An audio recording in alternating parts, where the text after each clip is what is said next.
Two Gentlemen of Verona. There lived in the city of Verona two young gentlemen, whose names were Valentine and Proteus, between whom a firm and uninterrupted friendship had long subsisted.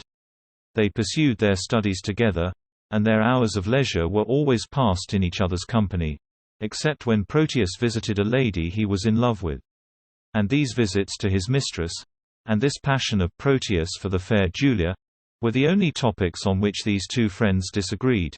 For Valentine, not being himself a lover, was sometimes a little weary of bearing his friend forever talking of his Julia, and then he would laugh at Proteus, and in pleasant terms ridicule the passion of love, and declare that no such idle fancies should ever enter his head, greatly preferring, as he said, the free and happy life he led to the anxious hopes and fears of the lover Proteus. One morning Valentine came to Proteus to tell him that they must for a time be separated, for that he was going to Milan. Proteus, unwilling to part with his friend, used many arguments to prevail upon Valentine not to leave him. But Valentine said, "Cease to persuade me, my loving Proteus. I will not, like a sluggard, wear out my youth in idleness at home. Home-keeping youths have ever homely wits. If your affection were not chained to the sweet glances of your honored Julia, I would entreat you to accompany me, to see the wonders of the world abroad. But since you are a lover, love on still, and may your love be prosperous." They parted with mutual expressions of unalterable friendship. "Sweet Valentine, adieu," said Proteus. "Think on me when you see some rare object worthy of notice in your travels, and wish me partaker of your happiness." Valentine began his journey that same day toward Milan, and when his friend had left him, Proteus sat down to write a letter to Julia, which he gave to her maid Lucetta to deliver to her mistress. Julia loved Proteus as well as he did her, but she was a lady of a noble spirit, and she thought it did not become her maiden dignity too easily to be won. Therefore she affected to be insensible of his passion and gave him much uneasiness in the prosecution of his suit. And when Lucetta offered the letter to Julia, she would not receive it, and chid her maid for taking letters from Proteus, and ordered her to leave the room. But she so much wished to see what was written in the letter that she soon called in her maid again. And when Lucetta returned she said, "What o'clock is it?" Lucetta, who knew her mistress more desired to see the letter than to know the time of day, without answering her question again offered the rejected letter. Julia, angry that her maid should thus take the liberty of seeming to know what she really wanted, tore the letter in pieces and threw it on the floor, ordering her maid once more out of the room. As Lucetta was retiring, she stopped to pick up the fragments of the torn letter. But Julia, who meant not so to part with them, said, in pretended anger, "Go, get you gone, and let the papers lie. You would be fingering them to anger me." Julia then began to piece together as well as she could the torn fragments. She first made out these words, "Love wounded Proteus," and lamenting over these and such like loving words, which she made out though they were all torn asunder, or, she said wounded the expression "love wounded Proteus," giving her that idea, she talked to these kind words, telling him she would lodge them in her bosom as in a bed, till their wounds were healed, and that she would kiss each several piece to make amends. In this manner she went on talking with a pretty, ladylike childishness, till, finding herself unable to make out the whole, and vexed at her own ingratitude in destroying such sweet and loving words, as she called them, she wrote a much kinder letter to Proteus than she had ever done before. Proteus was greatly delighted at receiving this favorable answer to his letter. And while he was reading it he exclaimed, "Sweet love! Sweet lines! Sweet life!" In the midst of his raptures he was interrupted by his father. "How now?" said the old gentleman. "What letter are you reading there?" "My lord," replied Proteus, "it is a letter from my friend Valentine, at Milan." "Lend me the letter," said his father. "Let me see what news." "There is no news, my lord," said Proteus, greatly alarmed, "but that he writes how well beloved he is of the Duke of Milan, who daily graces him with favors, and how he wishes me with him, the partner of his fortune." "And how stand you affected to his wish?" asked the father. "As one relying on your lordship's will and not depending on his friendly wish," said Proteus. Now it had happened that Proteus's father had just been talking with a friend on this very subject. His friend had said he wondered his lordship suffered his son to spend his youth at home while most men were sending their sons to seek preferment abroad. Some, said he, to the wars, to try their fortunes there, and some to discover islands far away, and some to study in foreign universities. And there is his companion Valentine. He is gone to the Duke of Milan's court. Your son is fit for any of these things, and it will be a great disadvantage to him in his riper age not to have travelled in his youth. Proteus's father thought the advice of his friend was very good, and upon Proteus telling him that Valentine wished him with him, the partner of his fortune, he at once determined to send his son to Milan, and without giving Proteus any reason for this sudden resolution, it being the usual habit of this positive old gentleman to command his son, not reason with him, he said, "My will is the same as Valentine's wish." And seeing his son look astonished, he added, "Look not amazed, that I so suddenly resolve you shall spend some time in the Duke of Milan's court, for what I will, and there is an end. Tomorrow be in readiness to go. Make no excuses, for I am peremptory." Proteus knew it was of no use to make objections to his father, who never suffered him to dispute his will, and he blamed himself for telling his father an untruth about Julia's letter, which had brought upon him the sad necessity of leaving her.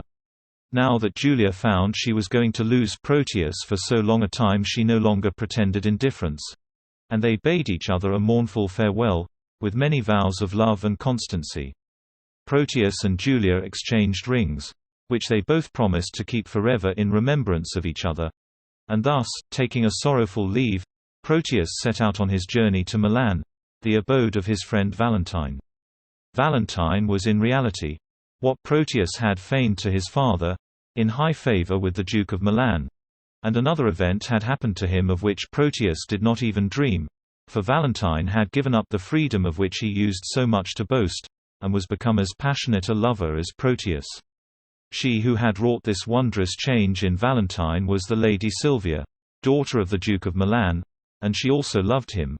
But they concealed their love from the Duke, because, although he showed much kindness for Valentine and invited him every day to his palace, yet he designed to marry his daughter to a young courtier whose name was Thurio. Silvia despised this Thurio, for he had none of the fine sense and excellent qualities of Valentine. These two rivals, Thurio and Valentine, were one day on a visit to Silvia, and Valentine was entertaining Silvia with turning everything Thurio said into ridicule, when the Duke himself entered the room and told Valentine the welcome news of his friend Proteus's arrival. Valentine said, "If I had wished a thing, it would have been to have seen him here." And then he highly praised Proteus to the Duke, saying, "My lord, though I have been a truant of my time, yet hath my friend made use and fair advantage of his days, and is complete in person and in mind, in all good grace to grace a gentleman. Welcome him, then, according to his worth," said the Duke. "Silvia, I speak to you, and you, Sir Thurio. For Valentine, I need not bid him do so." They were here interrupted by the entrance of Proteus, and Valentine introduced him to Silvia, saying, "Sweet lady, entertain him to be my fellow servant to your ladyship." When Valentine and Proteus had ended their visit, and were alone together, Valentine said, "Now tell me how all does from whence you came. How does your lady, and how thrives your love?" Proteus replied, "My tales of love used to weary you. I know you joy not in a love discourse."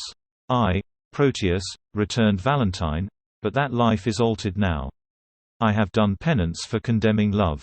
For in revenge of my contempt of love, love has chased sleep from my enthralled eyes. O gentle Proteus, love is a mighty lord, and hath so humbled me that I confess there is no woe like his correction nor no such joy on earth as in his service. I now like no discourse except it be of love. Now I can break my fast, dine, sup, and sleep upon the very name of love." This acknowledgment of the change which love had made in the disposition of Valentine was a great triumph to his friend Proteus. But, friend, Proteus must be called no longer, for the same all-powerful deity Love, of whom they were speaking, yea, even while they were talking of the change he had made in Valentine, was working in the heart of Proteus, and he, who had till this time been a pattern of true love and perfect friendship, was now, in one short interview with Silvia, become a false friend and a faithless lover. For at the first sight of Silvia all his love for Julia vanished away like a dream, nor did his long friendship for Valentine deter him from endeavoring to supplant him in her affections. And although, as it will always be, when people of dispositions naturally good become unjust, be bad many scruples before he determined to forsake Julia and become the rival of Valentine, yet be at length overcame his sense of duty and yielded himself up, almost without remorse, to his new unhappy passion. Valentine imparted to him in confidence the whole history of his love, and how carefully they had concealed it from the Duke her father, and told him that, despairing of ever being able to obtain his consent, he had prevailed upon Silvia to leave her father's palace that night and go with him to Mantova. Then he showed Proteus a ladder of ropes by help of which he meant to assist Silvia to get out of one of the windows of the palace after it was dark. Upon hearing this faithful recital of his friend's dearest secrets, it is hardly possible to be believed, but so it was that Proteus resolved to go to the Duke and disclose the whole to him. This false friend began his tale with many artful speeches to the Duke, such as that by the laws of friendship he ought to conceal what he was going to reveal, but that the gracious favor the Duke had shown him, and the duty he owed his grace, urged him to tell that which else no worldly good should draw from him. He then told all he had heard from Valentine, not omitting the ladder of ropes and the manner in which Valentine meant to conceal them under a long cloak. The Duke thought Proteus quite a miracle of integrity, in that he preferred telling his friend's intention rather than he would conceal an unjust action, highly commended him, and promised him not to let Valentine know from whom he had learned this intelligence, but by some artifice to make Valentine betray the secret himself.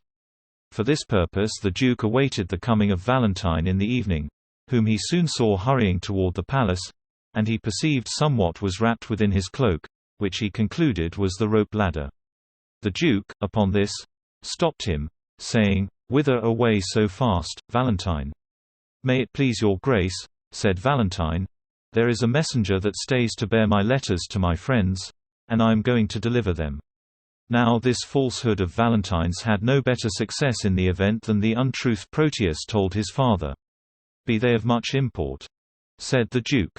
"No more, my lord," said Valentine, "than to tell my father I am well and happy at your grace's court." "Nay then," said the Duke, "no matter.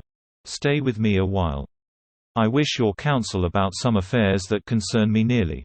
He then told Valentine an artful story, as a prelude to draw his secret from him, saying that Valentine knew he wished to match his daughter with Thurio, but that she was stubborn and disobedient to his commands. "Neither regarding," said he, "that she is my child nor fearing me, as if I were her father. And I may say to thee this pride of hers has drawn my love from her. I had thought my age should have been cherished by her childlike duty. I now am resolved to take a wife, and turn her out to whosoever will take her in. Let her beauty be her wedding dower, for me and my possessions she esteems not."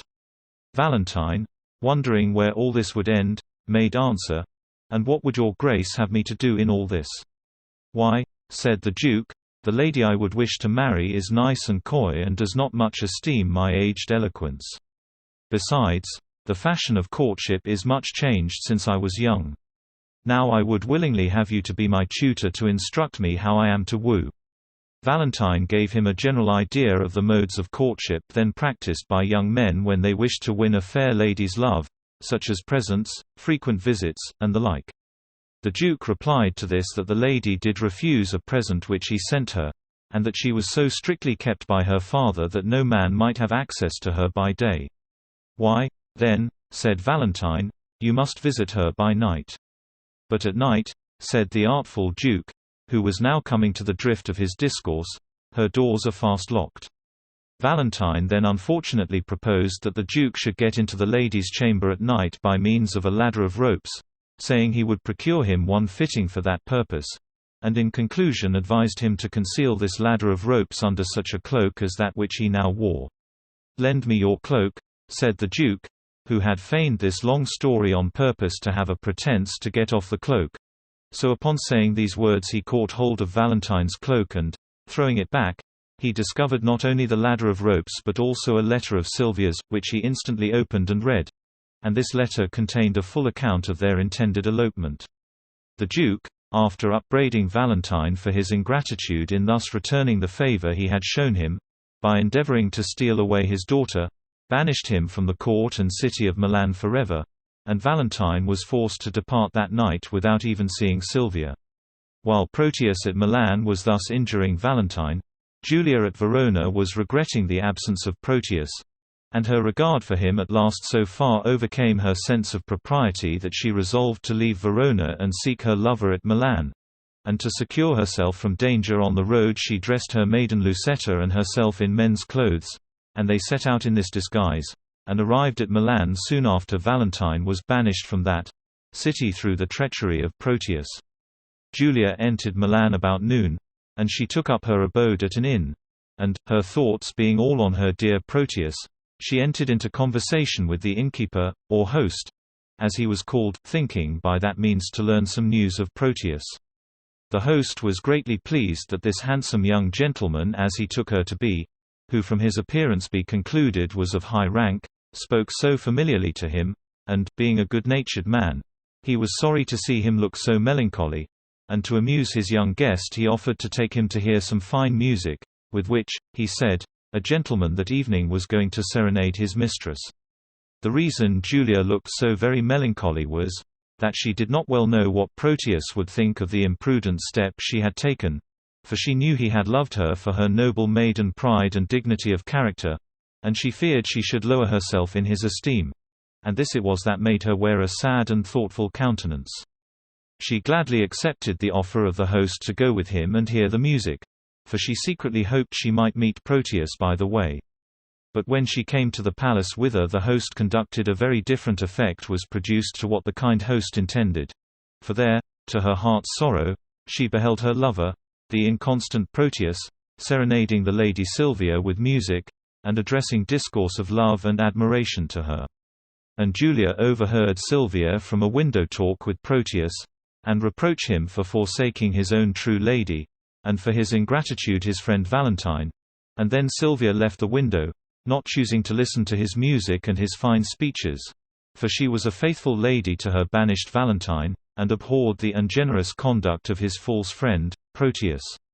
Though Julia was in despair at what she had just witnessed, yet did she still love the truant Proteus, and hearing that he had lately parted with a servant, she contrived, with the assistance of her host, the friendly innkeeper, to hire herself to Proteus as a page, and Proteus knew not she was Julia, and he sent her with letters and presents to her rival Silvia, and he even sent by her the very ring she gave him as a parting gift at Verona.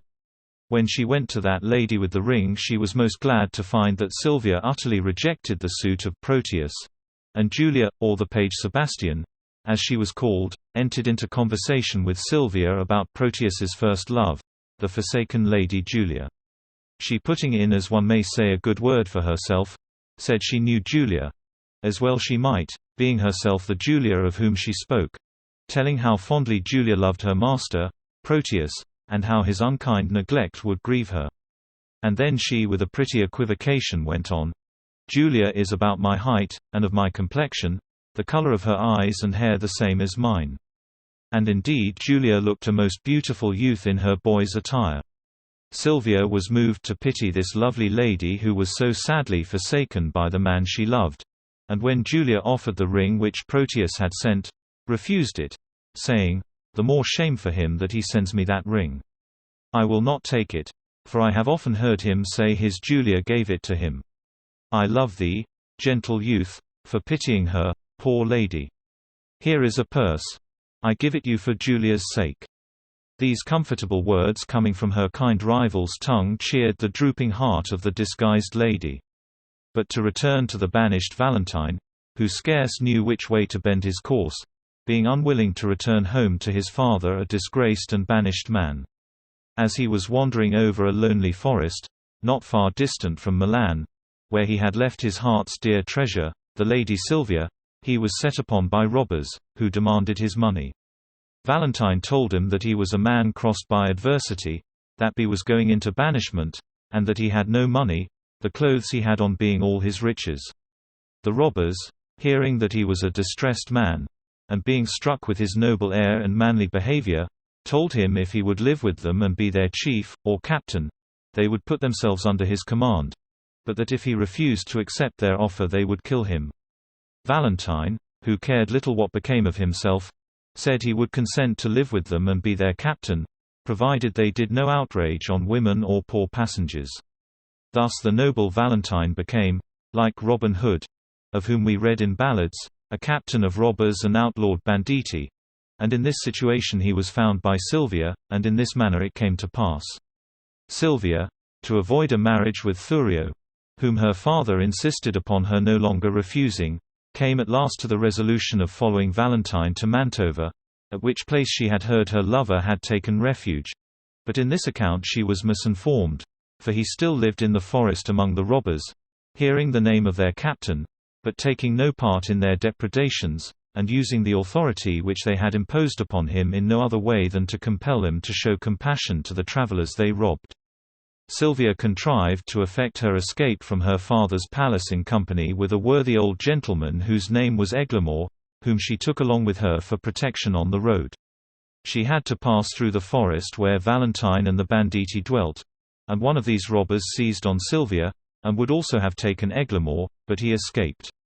The robber who had taken Silvia, seeing the terror she was in, bade her not be alarmed, for that he was only going to carry her to a cave where his captain lived, and that she need not be afraid, for their captain had an honorable mind and always showed humanity to women. Silvia found little comfort in hearing she was going to be carried as a prisoner before the captain of a lawless banditti. "O Valentine," she cried, "this I endure for thee." But as the robber was conveying her to the cave of his captain he was stopped by Proteus, who, still attended by Julia in the disguise of a page, having heard of the flight of Silvia, had traced her steps to this forest. Proteus now rescued her from the hands of the robber. But scarce had she time to thank him for the service he had done her before he began to distress her afresh with his love-suit. And while he was rudely pressing her to consent to marry him, and his page the forlorn Julia was standing beside him in great anxiety of mind, fearing lest the great service which Proteus had just done to Silvia should win her to show him some favor, they were all strangely surprised with the sudden appearance of Valentine, who, having heard his robbers had taken a lady prisoner, came to console and relieve her. Proteus was courting Silvia, and he was so much ashamed of being caught by his friend that he was all at once seized with penitence and remorse, and he expressed such a lively sorrow for the injuries he had done to Valentine that Valentine, whose nature was noble and generous, even to a romantic degree, not only forgave and restored him to his former place in his friendship, but in a sudden flight of heroism he said, "I freely do forgive you, and all the interest I have in Silvia I give it up to you."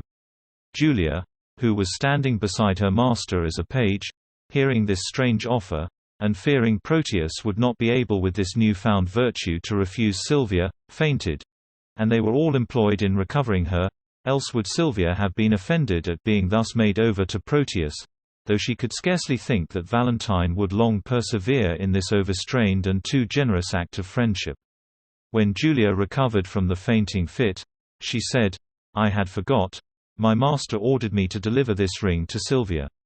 Proteus, looking upon the ring, saw that it was the one he gave to Julia in return for that which he received from her and which he had sent by the supposed page to Silvia.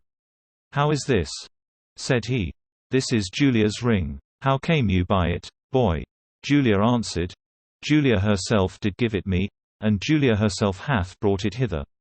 Proteus, now looking earnestly upon her, plainly perceived that the page Sebastian was no other than the Lady Julia herself, and the proof she had given of her constancy and true love so wrought in him that his love for her returned into his heart, and he took again his own dear lady and joyfully resigned all pretensions to the Lady Silvia to Valentine, who had so well deserved her. Proteus and Valentine were expressing their happiness in their reconciliation, and in the love of their faithful ladies, when they were surprised with the sight of the Duke of Milan and Thurio, who came there in pursuit of Silvia. Thurio first approached, and attempted to seize Silvia, saying, "Silvia is mine." Upon this Valentine said to him in a very spirited manner, "Thurio, keep back. If once again you say that Silvia is yours, you shall embrace your death." Here she stands, take but possession of her with a touch. I dare you but to breathe upon my love." Hearing this threat, Thurio, who was a great coward, drew back, and said he cared not for her and that none but a fool would fight for a girl who loved him not. The Duke, who was a very brave man himself, said now, in great anger, "The more base and degenerate in you to take such means for her as you have done and leave her on such slight conditions." Then turning to Valentine he said, "I do applaud your spirit, Valentine, and think you worthy of an empress's love. You shall have Silvia, for you have well deserved her." Valentine then with great humility kissed the Duke's hand and accepted the noble present which he had made him of his daughter with becoming thankfulness, taking occasion of this joyful minute to entreat the good-humoured Duke to pardon the thieves with whom he had associated in the forest, assuring him that when reformed and restored to society there would be found among them many good, and fit for great employment, for the most of them had been banished, like Valentine, for state offences, rather than for any black crimes they had been guilty of. To this the ready Duke consented. And now nothing remained but that Proteus, the false friend, was ordained, by way of penance for his love-prompted faults, to be present at the recital of the whole story of his loves and falsehoods before the Duke. And the shame of the recital to his awakened conscience was judged sufficient punishment. Which being done, the lovers, all four, returned back to Milan, and their nuptials were solemnized in the presence of the Duke, with high triumphs and feasting.